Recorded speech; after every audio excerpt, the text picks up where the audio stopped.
Thank you for tuning in to MacroView Television. This is the Taiwan Outlook, and I'm your host, Wu Ruiguo.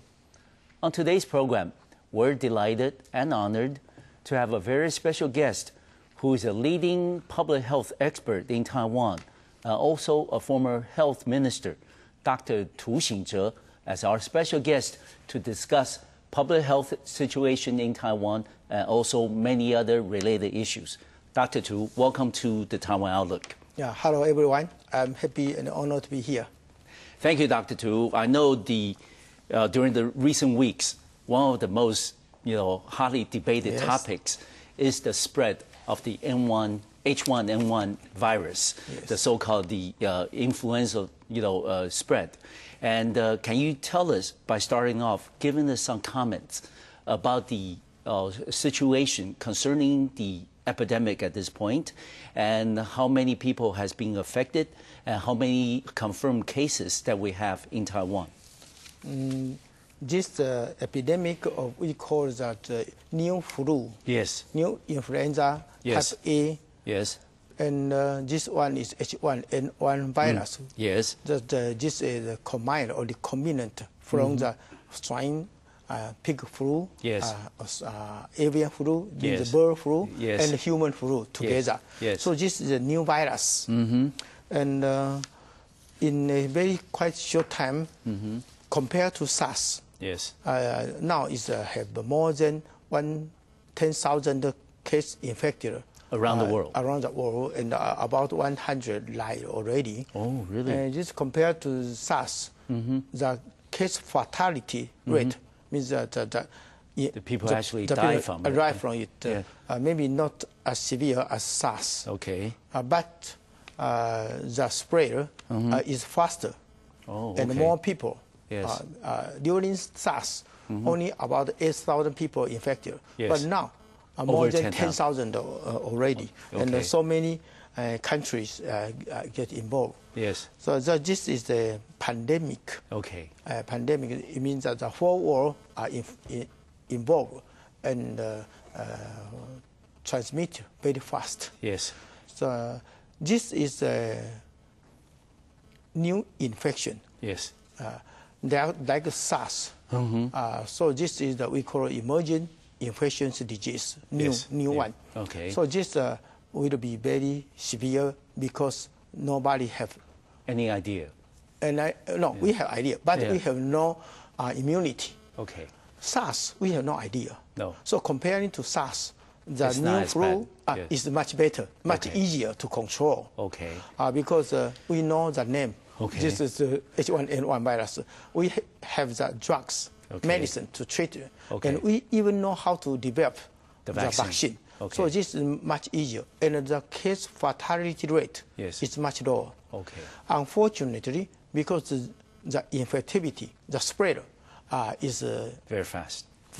It's easier than SARS. Okay. Because during the incubation period, and even one day before the symptom develops, the patient, the infected patient, can transmit to other people. Okay. So it's in public health, this will be a very serious effect. Okay. And even the fatality rate is very low. Okay. But so many people will be infected. Okay. So many people will die. So this is important public health infectious disease. Okay. Maybe not so severe as an individual level. Yes. But for public health level, it's very severe. Okay. And Dr. Tu, you mentioned that this pandemic is very easily spread. And what are the major means that the disease, the virus, can travel from people to people? Is it through a handshake? Is it through saliva? Or is it through other human contact? And how can we, as an average citizen, better prepare ourselves against the spread of influenza A? And from the individual level, how to protect yourself against the infection. Yes. We must know how this virus was transmitted. Yes. The route of transmission, theoretically, is a droplet. Okay. Droplet means that when you sneeze or cough, the virus contained in the sputum or droplet, saliva, they come out. Of course. Usually, just will drop to the ground before 1.8 meter. Yes. So if you stand 2 meters away, then it will be safe. Longer than 1.8 meters. That's right. Yes. But this is theoretical. Yes. Most cases, I can say that more than 99.9% cases was infected, not by droplet, but by himself. Okay. What means by himself? Because the droplet will drop on the table, and when you cover your mouth and nose with your hand, then the virus is on your hand. Yes. Then you use this hand to open the toilet, the door set, or touch the table. Then another people come touch the table, touch after you, touch the handset, and touch his own nose and the mouth. When I say the nose and mouth, that means the mucosa part. Of course. The inner part, not the side. Not on the skin. This is okay. Yes. But to be not so specific, just not touch your face. Yes. You must wash your hand before touch your nose. Okay. And mouth. So often wash your hands. Yeah, that's most important because 99.9% infection is through your hand, transmitted by yourself because you touch some place contaminated with virus and transmitted to your nose and mouth by yourself. Not droplet, just go out. Yes. But if you are infected, maybe not H1N1, flu, only other common cold, you must use mask to cover and use your hand if you have no mask, or even use your clothes. It's okay. Not spray out. Not spray out. Because this is not polite. And you use this and wash your hand. Very careful. Not transmit any virus to others, but to protect yourself from the infection from others, you must wash your hand. Wash your hand. The number one. Number two. Number three. Wash hand. Wash hand. Wash hand. The number four. Only number four is use a mask. Wearing mask is not a good way or effective way to protect yourself. And sometimes it make people think it's safe. This is a pseudo safe. This is a wrong idea. So only infected patient use mask. Common people not use mask. It's not necessary. Not necessary. Until the government says that this is a community spread disease. All right. Otherwise, not necessary to wearing mask. And Dr. Tu, let me ask you then, of all the countries that have confirmed cases of influenza A, what are some of the measures that have been proven to be effective in terms of containing the spread of disease? And what are some of the measures that's adopted by our government?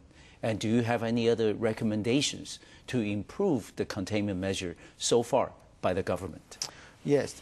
When we say that individual level, that your self-protection is wash hand, wash hand. Now, when we say the containment, this is a government level, or we call public health level. For public health level, the most important is that block that infection or infected patient on the border. Means that when don't come in. Not come in. When you take a plane or take boat, take ship to come in, and you have increased or high temperature, or you have cough, maybe you have infected by H1N1 virus, then we must stop there. We must contain that. We must isolate this patient and give him or her that treatment. That means that the Tamiflu or the medicine to decrease the virus level and isolate, not touch other patients. So this containment is the most important. The second important is that if through the airport, because you have no symptom, because of incubation period, maybe you develop disease at home, you must report right away to our CDC to get the immediate support and treatment. This will be good for the patient and stop the spread. I think this is the most important. So most country, every country uses this method to detect the temperature. Is this the high? Then they just stop you at the border. Yeah, and take you to medical help. And also check your virus. If this virus is H1N1. So that every country do this. Of course, my country. Yes, in Taiwan also. Also. Yes. That's the different part is only the effectiveness or the efficiency. Okay. In many countries, maybe just not so serious. Yes. They do this, but not very perfect. Yes. In Taiwan, I think that the detection of temperature and the measurement and from the public health workers, I think it's quite good. Okay. Yeah, but not enough to stop this, because this is only in the airport. Yes. I must remind the people again, more important is not the instant, very short period in the airport. Because when you go back to your home, then you may develop the symptoms because incubation period, it's 1 to 7 days. Okay. Usually 2 to 5 days. Okay. So this is a long period, incubation period. Most of the time you are stay in home. Of course. Not in the airport. No. So not in the airplane. So that's only very short time. Yes. In traveling. So the more important is after you get to home. Okay. You must still report to the local authority. Yes. And this part, maybe not so good. We're not doing so well. Okay. Yeah. Thank you, Dr. Tu. And we're going to take a short break, and we'll be right back to the Taiwan Outlook, and we will continue from influenza A to other public health concerns in Taiwan. We'll be back.